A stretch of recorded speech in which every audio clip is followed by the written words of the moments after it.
Cinta Segitiga. Karya Kang Hamdan. Bab 03. Malam itu untuk pertama kalinya Sally menyerah pada kenakalan seorang pria, namun ia pun merasa suka, sebab yang melakukannya pria yang sangat ia cintai. Padahal sebetulnya ia sangat sulit jatuh cinta, namun kali ini setelah bertemu Andi cintanya langsung kuat tak bisa ia hindari. Saat ini apapun yang dilakukan pria tampan itu terhadapnya, tak mampu ditolak. Andi kembali bicara menjawab ucapan Sally. Tapi kamu suka kan? Kalau tidak mohon maaf ya, aku telah kurang ajar padamu. Ih, kamu bicara apaan sih mas? Kalau aku tidak suka, untuk apa malam ini aku mau diajak kamu ke tempat ini? Bahkan dari tadi kamu sudah nakal banget. Andi hanya tersenyum, dan akhirnya kenakalannya kembali dilanjutkan. Tuh kan kamu semakin nakal, tentunya kalau aku tidak suka kamu sudah aku tolak, tapi saat ini aku diam membiarkan apapun yang kamu mau, karena aku suka mas, teruskan apapun yang kamu mau lakukan, aku ini milikmu, sayang. Bisik Sally pelan. Sally pun tidak diam mulai membalas apapun yang dilakukan Andi pada saat itu, ia sangat bahagia karena telah dipertemukan dengan pria yang selama ini dirinya idamkan. Kamu betul-betul nakal. Apakah kamu mau mengambil semuanya di tempat ini? Dan aku ingin tahu, apakah aku ini cantik bagimu mas? Kembali pertanyaan itu terlontarkan dari mulut wanita cantik itu, sambil membiarkan apapun yang tengah dilakukan Andi padanya. Tidak dong sayang, di sini kita saling berbagi hal kecil-kecil aja, dan kamu ini sangat cantik Sel, aku bahagia telah dipertemukan dengan wanita secantik kamu. Atau jangan-jangan kamu yang menyesal telah bertemu denganku? Apa maksud kamu sayang? Justru aku sangat bahagia, kalau aku menyesal mana mungkin aku mau memberikan apapun yang kamu mau, padahal kamu belum mengutarakan cinta padaku, kamu mencintaiku tidak sayang? Andi belum menjawab apapun, selain melanjutkan kehangatan kecilnya yang tengah mereka bagi pada saat itu. Malam semakin larut, di taman itu suasananya kian sepi, hanya ada dua insan yang sedang merasakan indahnya asmara, sesekali kembali keluar bisik-bisik dan tawa kecil dari keduanya. Sesudah cukup lama saling berbagi kehangatan dan tentu saja, apapun yang mereka lakukan tentu hanya mereka sendiri yang tahu, tak perlu diucapkan dengan kata-kata, pada akhirnya Sally kembali bertanya. Sayang, apa tidak ingin semuanya kamu ambil malam ini juga?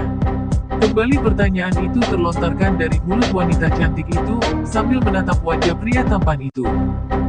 Belum saatnya sayang, walaupun aku jujur sangat ingin merasakan, namun aku tidak mau merusak apa yang kamu miliki, sebelum waktunya memang harus aku ambil. Nanti setelah tiba saatnya, pasti akan aku ambil semuanya Sel. Wanita cantik itu tersenyum dan kembali sesekali tawa keluar lagi dari mulut keduanya. Dan tentu saja kehangatan kecil bumbu asmara mereka saat itu terus berbagi. Hingga larut malam mereka baru bangkit dari tempat mereka duduk, sesudah cukup merasakan indahnya rasa cinta yang semakin tumbuh di hati mereka berdua.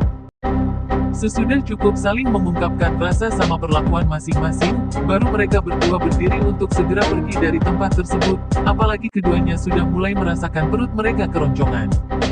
Aku sudah lapar mas, ucap Sally sambil tersenyum, pelukannya tak lepas tetap erat, Andi hanya mengangguk tersenyum juga. Pada akhirnya mereka berjalan menuju mobil yang terparkir, kemudian Andi membukakan pintu buat wanita itu, setelah itu ia pun segera masuk, kini sudah berada di belakang kemudi. Mas Andi kamu hebat, Sally memujinya sambil tersenyum menggoda sangat mesra.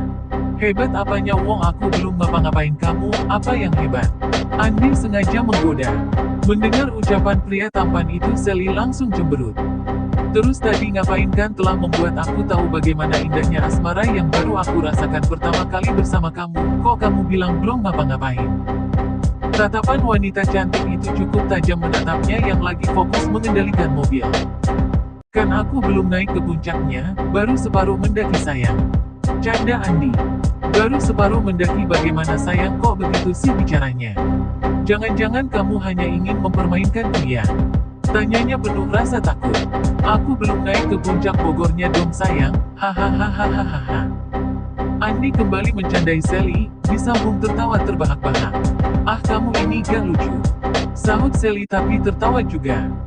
Kalau begitu aku ingin segera nikah aja sama kamu biar bebas, kamu mau naik ke puncak apapun. Nanti mau terus-terusan naik puncak Bogor pun bebas, sekalian borong aja tuh talas Bogornya. Tak mau kalah wanita cantik itu pun mencandainya juga. Namun tentunya candaan itu bukan hanya candaan biasa, memang itulah keinginannya. Sehingga kala itu mampu membuat Andi terkejut saat mendengar ucapan Sally walau terlihat bercanda, karena ia tahu itu bukan candaan biasa. Kamu kok kayak kaget banget mas? Ya iya, bagaimana tidak kaget coba, kamu kan anak bosku, gimana aku bisa nikahin kamu yang ada nanti aku malah dipecat. Ucapnya sengaja menggoda wanita cantik itu sambil tersenyum. Oh no, gak mungkin dong kamu dipecat, kamu kan anak buah kepercayaan papa, jadi aku yakin, papa setuju kita menikah. Andi menarik nafas dalam-dalam sebelum menjawab. Iya, tapi sebaiknya jangan berbicara pernikahan dulu, kan kita baru kenal belum lama, belum saling mengenal lebih dalam lagi isi hati kita. Andi berusaha mencari alasan agar ucapannya tidak menjadi perdebatan lebih panjang lagi. Oke deh sayang, tapi kamu cintakan sama aku. Iya dong, lelaki mana yang tidak akan tertarik oleh wanita secantik kamu sayang. Pujinya, membuat hati Sally semakin larut dalam rasa cinta yang begitu kuat. Kamu pintar banget gombal ya mas. Andi hanya tersenyum melirik ke arahnya sebentar, setelah itu kembali fokus menatap jalanan. Abis ini kamu mau kemana lagi? Andi kembali bertanya. Pulang dong sayang, mau kemana lagi? Sahut Sally serentak. Tak kirain kita ke hotel untuk melanjutkan kehangatan tadi. Andi kembali menggodanya. Ah kamu ini, katanya tadi belum mau, tapi sih kalau mau nggak apa-apa, asalkan segera nikahi aku. Andi hanya tersenyum dan akhirnya, segera menghentikan mobilnya tatkala sampai ke depan restoran tujuan. Keduanya segera keluar dari dalam mobil langsung masuk ke dalam restoran itu, tak dilamakan lagi segera memesan makanan favorit mereka masing-masing, kembali canda dan tawa bergulir sambil makan, sesekali saling suap-suapan. Sesudah makanan dan minuman yang mereka pesan habis dan selesai membayar, keduanya segera keluar dari restoran itu menuju mobil, selama perjalanan pulang lagi-lagi canda dan tawa tak ada henti-hentinya keluar dari mulut keduanya sampai mobil berhenti di depan rumah Andi. Mas. Tatapan wanita cantik itu kembali menebar godaan yang tentu saja tak dilewatkan Andi begitu saja sebelum keluar dari mobil. Ih, kamu betul-betul nakal banget ya sayang, tapi aku suka mas. Bersambung. Tunggu kisah mereka selanjutnya. Jangan lupa subscribe.